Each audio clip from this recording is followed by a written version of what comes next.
إن الله كان عليكم رقيبا يا أيها الذين آمنوا اتقوا الله وقولوا قولا سديدا يصلح لكم أعمالكم ويغفر لكم ذنوبكم ومن يطع الله ورسوله فقد فاز فوزا عظيما أما بعد فإن خير الحديث كتاب الله وخير الهدي هدي محمد صلى الله عليه وسلم وشر الأمور محدثاتها وكل محدثة بدعة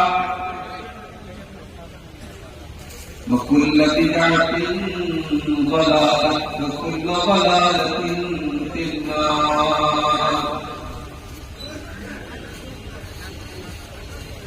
أعوذ بالله من الشيطان الرجيم. بسم الله الرحمن الرحيم.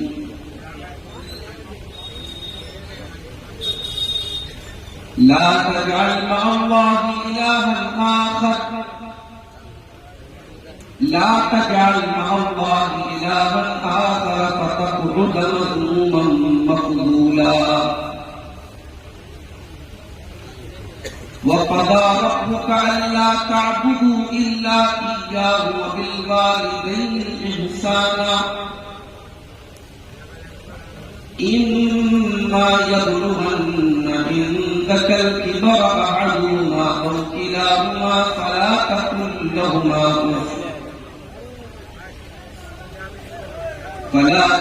لهما أف ولا تنهرهما وقل لهما قولا كريما واخفض لهما جناح الذل من الرحمة وقل رب ارحمهما كما ربياني صغيرا.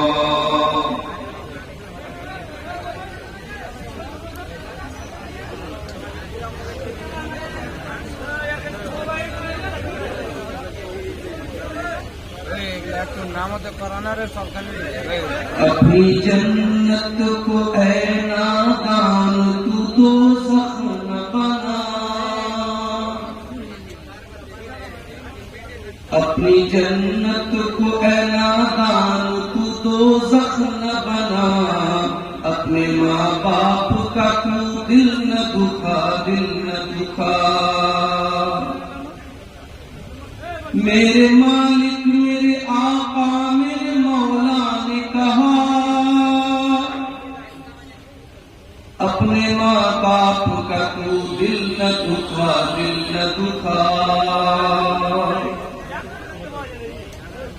باپ کے پیار سے اچھی کوئی دولت کیا ہے. ماں کے آنچل سے بھلا بڑھ کے کوئی نعمت کیا ہے. ان کو راضی جو کیا ہے تبھی راضی ہے خدا. اپنے ماں باپ کا تو دل نہ دکھا ان کی ممتا نے بہرحال سنبھالا تجھ کو. کس قدر پیار سے ماں باپ نے پالا تجھ کو. رحمت مولا کے ہے بادونی کا سایہ. اپنے ماں باپ کا تو دل نہ دکھا جب بھی دیکھا تو تجھے پیار سے دیکھا ماں نے. خون دل دودھ کی صورت میں پلایا ماں نے. تو نے اس پیار کے بدلے اسے کچھ نہ دیا. تو نے اس پیار کے بدلے اسے کچھ نہ دیا. اپنے ماں باپ کا تو دل نہ دکھا ہر مصیبت سے بچایا یہ کرم ہے کہ نہیں.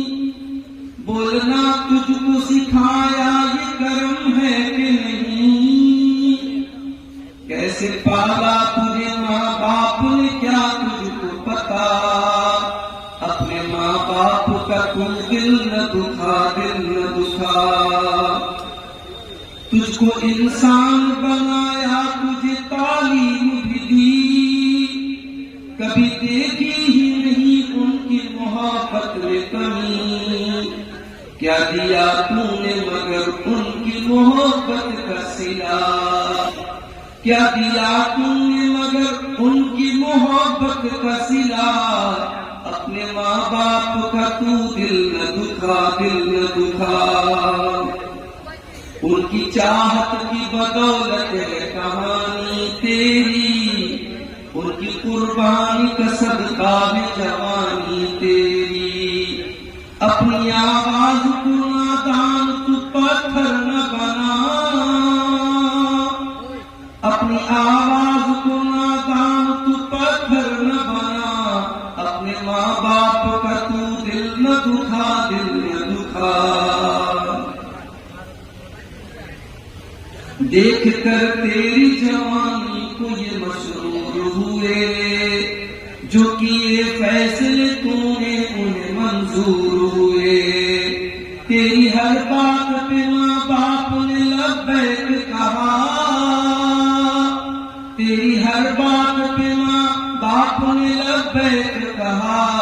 اپنے ماں باپ کا تو دل نہ دکھا، دل نہ دکھا۔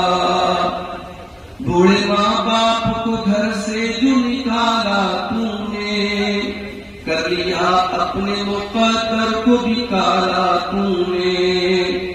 باز آ ورنہ تجھے رب بھی نہیں بخشے گا، باز آ ورنہ تجھے رب بھی نہیں بخشے گا۔ اپنے ماں باپ کا تو دل نہ دکھا، دل نہ دکھا۔ جس نے کی تجھ سے وفا اس کو ستانے والے، کل تیرے نام پہ تھوکیں گے زمانے والے۔ تجھ سے ناراض نبی ہے تو خدا بھی ہے خفا۔ اپنے ماں باپ کا تو دل نہ دکھا، دل نہ دکھا۔ تیرے ماں باپ نے کس پیار سے پالا تجھ کو، خود رہے بھوکے دیا منہ کا نوالا تجھ کو۔ ان کے ذریعے سے ہے نادان مقدر تیرا، ان کے ذریعے سے ہے نادان مقدر تیرا۔ اپنے ماں باپ کا تو دل نہ دکھا، دل نہ دکھا۔ تیرے بیٹے بھی کہاں روٹیاں دیں گے تجھ کو، یہ بھی تیری ہی طرح گالیاں دیں گے تجھ کو۔ تو بھی ہے صاحب اولاد یہ کیوں بھول گیا، تو بھی ہے صاحب اولاد یہ کیوں بھول گیا۔ اپنے ماں باپ کا تو دل نہ دکھا، دل نہ دکھا۔ ان سے اچھی نہیں دیکھی کوئی صورت قیصر، ہے سراپا یہ محبت ہی محبت قیصر۔ کام آتی ہے برے وقت میں ان کی ہی دعا، کام آتی ہے برے وقت میں انہی کی دعا۔ اپنے ماں باپ کا تو دل نہ دکھا، دل نہ دکھا۔ اپنے ماں باپ کا تو دل نہ دکھا، دل نہ دکھا۔ محترم علماء کرام، بزرگوں اور دوستوں، نوجوان ساتھیوں، ماں اور بہنوں، پیارے بچوں، مدرسہ مفتاح العلوم خیرگنج ارریہ میں آج کا یہ پروگرام بڑے ہی وقار کے ساتھ چل رہا ہے۔ موسم میں ٹھنڈک ہے، پھر بھی آپ حضرات ٹھنڈک کو برداشت کرتے ہوئے اسٹیج کے سامنے مرد حضرات بھی اور ہماری مائیں اور بہنیں بھی پنڈال کے نیچے بیٹھی ہیں۔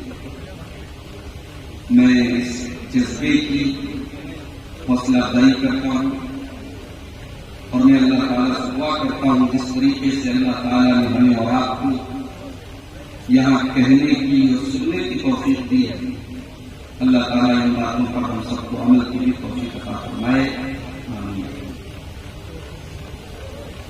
آج 24 دسمبر کی تاریخ تھی، انگریزی کیلنڈر 12 بجے کے بعد چینج ہو جاتا ہے، اس حساب سے 25 دسمبر کی تاریخ شروع ہوئی۔ 25 دسمبر کا دن کرسمس کے تہوار کے نام سے منایا جاتا ہے۔ ہمارے یہاں تقریباً تمام سرکاری اسکول، مدرسے، سرکاری آفیسز 25 دسمبر کو بند رہتے ہیں، چھٹی۔ کرسمس کے اس تہوار پر ہمارے بہت سارے مسلمان بھائی بھی اپنے آپ کو سیکولر ثابت کرنے کے لیے، اپنے آپ کو مانوتا وادی ثابت کرنے کے لیے اور بھائی چارہ اور انسانیت کو دکھانے کے لیے اور یہ بتانے کے لیے کہ ہم کٹر نہیں ہیں، ہم سخت نہیں ہیں، سوشل میڈیا پر چاہے وہ ٹویٹر ہو، چاہے وہ فیس بک ہو، چاہے وہ واٹس ایپ کے اسٹیٹس ہو، چاہے انسٹاگرام کی اسٹوری ہو، مختلف سوشل میڈیا کے پلیٹ فارمز پر وہ کرسمس کی مبارکباد بھی دیتے ہیں۔ میرے عزیزوں، ہم اور آپ انسان ہیں، لیکن انسانوں میں اللہ تعالیٰ نے کروڑوں انسان، ہمیں اور آپ کو اللہ تعالیٰ نے بہت بڑا کرم یہ کیا کہ ہمیں اور آپ کا مسلمان ہیں۔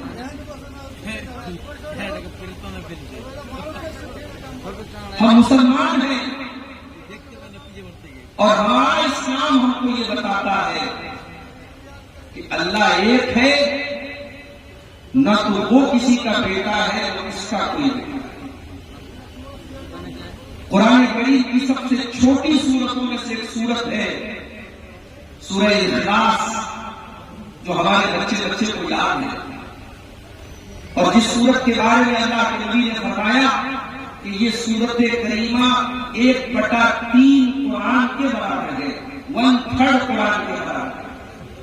بعض علماء کہتے ہیں کہ 1/3 قرآن کا مطلب یہ ہے کہ اگر قرآن کو سبجیکٹ کے اعتبار سے، ٹاپک کے اعتبار سے اگر قرآن کو بانٹیں گے تو قرآن کا 1/3 توحید ہے اور سورہ اخلاص سے صرف اور صرف توحید ہے۔ قل هو الله احد الله الصمد لم يلد ولم يولد ولم يكن له كفوا احد۔ چند آیتوں میں اللہ تعالیٰ نے پوری توحید کا خلاصہ بیان کیا۔ قل هو الله احد، نبی آپ اعلان کر دیجیے، بتا دیجیے، کہہ دیجیے کہ اللہ ایک ہے، اللہ ایک ہے، اللہ اکیلا ہے، ساری کائنات کو، ساری دنیا کو اکیلا وہ چلا رہا ہے، کوئی اس کا ساتھی نہیں ہے، کوئی اس کا شریک نہیں ہے، کوئی اس کا پارٹنر نہیں ہے۔ قل هو اللہ احد، اللہ ایک ہے،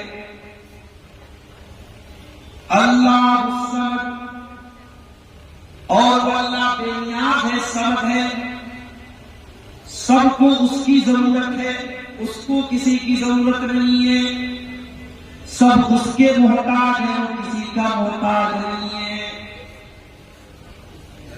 دنیا میں جتنے جھوٹے معبود ہیں، جتنے معبودان باطلہ ہیں، جن کو انسانوں نے معبود بنایا ہے، آپ دیکھیں وہ کھانا نہیں کھاتے، وہ پانی نہیں پیتے ہیں، وہ پیشاب اور پاخانہ کی ان کو ضرورت پیش آتی ہے، لیکن اللہ تبارک و تعالیٰ ان تمام چیزوں سے پاک ہے۔ اسے نہ کھانے کی ضرورت ہے، نہ پانی کی ضرورت ہے، ساری دنیا کو چلانے کے باوجود اس کو نہ آرام کی کوئی ضرورت ہے، نہ نیند آتی ہے، نہ سوتا ہے۔ آیت الکرسی میں یہی بات ہے کہ اللہ لا الہ الا هو الحی القیوم، اللہ کے سوا کوئی معبود نہیں ہے، وہ زندہ ہے، ہمیشہ سے ہے اور ہمیشہ رہے گا۔ القیوم، ساری کائنات کو قائم رکھنے والا، ساری کائنات کو چلانے والا ہے، سمست برہمانڈ کو چلانے والا ہے۔ لا تأخذہ سنۃ ولا نوم، نہ تو اس کو نیند آتی ہے نہ اونگ آتی ہے۔ ہمارے ڈرائیور صاحب آئے ہیں پٹنہ سے، بڑے آرام سے وہ 400 ساڑھے 400 کلومیٹر گاڑی چلا کے آتے ہیں، اور پھر ایسا بھی ہوا ہے کہ ہم پٹنہ سے ارریا آئے، کشن گنج آئے اور رات ہی میں پھر نکلنا بھی ہے، لیکن اللہ تعالیٰ نے ڈرائیور ہے اس کو اتنی طاقت دی ہے، اتنا اسٹیمنا دیا ہے، وہ بیچارہ گاڑی چلا کے آتا ہے تو واپس نہیں جاتا ہے۔ حالانکہ لوگ بتاتے ہیں کہ ڈرائیور کے بغل میں جو انسان بیٹھتا ہے، ڈرائیور کی سیٹ کے پاس والی سیٹ پر جو بیٹھتا ہے اس کو کبھی سونا نہیں چاہیے، مگر ہمارے اس ڈرائیور نے کہا کہ یہ شہر آپ سوئیے، ہمیں کوئی ٹینشن نہیں، ہم کوئی گانا بھی نہیں سنتے ہیں، کوئی میوزک بھی نہیں، خاموشی سے اپنی گاڑی چلا رہے ہیں۔ اب میں اگر رات بھر کا جگہ ہوں اور تقریر کے بعد تو آپ ویسے بھی باڈی تھک جاتی ہے، تو میں ان کے بغل میں کبھی بیٹھا بیٹھا میں سو جاتا ہوں، مجھے نیند آنے لگتی ہے، یا نیند نہیں آتی کم سے کم اونگ آنے لگتی ہے، انسان کو اونگ آنے لگتی ہے، یعنی وہ نیند کا خمار چڑھنے لگتا ہے۔ انسان کی پہچان یہی ہے میرے پیارے ساتھیوں، انسان جب تھک جاتا ہے تو سونے لگتا ہے، اسے آرام کی ضرورت ہے، اسے نیند کی ضرورت ہے، یا اگر نیند نہیں بھی لے رہا ہے بہت مضبوط ہے، لیکن اگر کئی راتوں کا جگہ ہوگا تو آٹومیٹک اس کی آنکھوں میں نیند آنے لگے گی، اونگ آنے لگے گی، بدن بھاری ہونے لگے گا۔ اللہ تبارک و تعالیٰ کو نہ نیند آتی ہے نہ اونگ آتی ہے، نہ وہ سوتا ہے نہ اسے اونگ آتی ہے، نہ نیند کا خمار آتا ہے۔ اللہ تعالیٰ نیند اور آرام سے بھی پاک کرے۔ قل هو اللہ احد، اللہ ایک ہے، اللہ الصمد، اللہ بے نیاز ہے، اس کو کسی کی حاجت نہیں، کسی کی ضرورت نہیں ہے۔ کوئی تہجد پڑھنے والا یہ نہ سمجھے اللہ میرے تہجد کا محتاج ہے، کوئی اللہ کی راہ میں چندہ دینے والا، زکات دینے والا، دان دینے والا، خیرات دینے والا یہ نہ سمجھے اللہ کو میرے مال کی ضرورت ہے، نہیں، اللہ کو میرے مال کی ضرورت نہیں۔ ارے تو کیا، تیری اوقات کیا؟ تجھے تو مال دینے والا بھی اللہ ہے، تجھے اس لائق بنانے والا بھی اللہ ہے کہ تو دان دے رہا ہے۔ اللہ چاہتا کہ تجھے دان لینے والا بنا دیتا، یہ تو اللہ کا شکریہ ادا کرتے تو اس کو دینے کے لائق۔ یہ بات بھی یاد رکھیے، ساری دنیا کے لوگ مل کر کے اگر اللہ تعالیٰ کی عبادت کریں، نمازی بن جائیں، تہجد گزار بن جائیں، اللہ کی شان میں کوئی اضافہ ہونے والا، اس کی عزت میں کوئی بڑھوتری ہونے والی نہیں ہے۔ وہ پہلے بھی عزت والا تھا، ہم نماز پڑھے تب بھی عزت والا ہے، ہم نماز نہ پڑھے تب بھی وہ عزت والا ہے۔ یہ تو ہماری بدنصیبی ہے۔ عبدالغفار صاحب سے ہم محبت کرتے ہیں، ان کو واٹس ایپ پر میں نے میسج کیا، مولانا مجھے آپ سے ضروری بات کرنا، میرا نمبر ان کے موبائل پر سیو ہے، واٹس ایپ پر نوٹیفیکیشن آ گیا، ان کے سامنے میسج آیا میرا، ایک دن گزرا، 2 دن گزرا، میں پھر میسج میں نے کیا کہ آپ کیوں میرے میسج کا جواب نہیں دے رہے ہیں؟ انہوں نے بار بار میرے میسج کو دیکھا اور اگنور کیا۔ اب سوچیے اگر آپ کی دوستی ہے عبدالغفار صاحب سے اور آپ کے ساتھ عبدالغفار صاحب نے ایسا کیا تو آپ کو کیسا لگے؟ حالانکہ میں یہ بھی بتاؤں گا، میرا نمبر چونکہ بہت لوگوں کے پاس سے تو بہت فالتو میسیجز بھی آتے ہیں، اور پھر بہت سارے گروپوں میں بھی لوگوں نے جوڑ رکھا ہے، گروپوں کے میسج الگ آتے ہیں، تو کبھی ایسا ہوتا ہے کہ کسی آدمی کا میسج آیا میں نہیں دیکھ پایا، یہ ممکن۔ ابھی ایک پروگرام تھا میرا کلیا چک، اور عید پٹنہ سے بائی روڈ کلیا چک جانا تھا، کتنا لمبا، آپ کا ارریا کو پٹنہ سے 400 کلومیٹر ہے، لیکن کلیا چک کٹیہار ہونے سے جانا تھا وہ اور زیادہ تھا، 500 کے اوپر 550 کلومیٹر تھا۔ اب بابا جی جس آدمی نے اسے جلسے کی تاریخ لی تھی وہ فون کر رہا ہے، وہ میسج کر رہا ہے، پھر کسی اور کا فون آ رہا ہے، کہاں پہنچے مولانا صاحب، پھر تیسرے کا فون آ رہا ہے، کہاں پہنچے مولانا صاحب، پھر میسج آ رہا ہے واٹس ایپ پر، کہاں پہنچے آپ، لوکیشن بھیجیے، لوکیشن بھیجیے۔ کبھی کبھی تو دماغ کتنے لوگوں کو جواب دیا، کتنے لوگوں کو بتایا جائے کہ یہ کہاں پہنچا۔ کلیا چک میں پروگرام تھا اور ایک نوجوان نے مجھے میسج کیا کہ مجھے اپنا لائیو لوکیشن بھیجیے۔ میں نے سمجھا ہوگا کوئی جلسہ کمیٹی کا آدمی، میں نے دیکھ لیا، بعد میں پتا چلا کہ اس نے سارے لوگوں کو میسج دکھایا۔ اس نے کہا کہ دیکھیے عبدالغفار صاحب تو ابھی کٹیہار میں ہے اور رات کے 11 بجے 10 بجا تھا۔ اس نے کہا کہ کٹیہار سے ان کو کلیا چک آنے کو 3-4 گھنٹہ لگے گا، مولانا نہیں آ پائیں گے، جلسہ ختم ہو جائے گا، آدھی سے زیادہ پبلک چلے گی۔ ایک غلط میسج اور ایک غلط پیغام دینے کی وجہ سے آدھی سے زیادہ پبلک اس پروگرام کی چلی گئی۔ ایسا بھی ہوتا ہے۔ اب ہم یہ نہیں سوچتے ہیں کہ مقبل اگر آ رہا ہے تو ظاہر ہے کہ وہ یہ تو جان بوجھ کر کے دیر تو نہیں کرے۔ میں پٹنہ سے آپ یقین کریں جب بھی آپ کے علاقے میں آتا ہوں، ہمارا ڈرائیور ماشاءاللہ اتنا الرٹ ڈرائیور ہے، راستے میں کبھی چائے پینا یا گٹکا کھانا یا کوئی نشہ بھی وہ نہیں کرتا، نہ میں کہیں رکتا ہوں چائے پینا۔ کبھی ایسا بھی ہوا ہے کہ میں پٹنہ سے بھوکا پیاسا چلا ہوں اور جلسے میں پہنچا ہوں تو وہاں فوراً یہ کہا گیا کہ مولانا اسٹیج پر آئیے، مجھے کھانا تک نصیب نہیں ہوا ہے، بھوکا پیاسا، ڈائریکٹ آنے کے بعد مجھے بیٹھنا پڑا ہے کرسی کے اوپر۔ تو مقرر آپ کے لیے جان دینے کی بات کر رہا ہے، آپ کے لیے قربانی دینے کی بات کر رہا ہے اور آپ فوراً نشانہ اس کے اوپر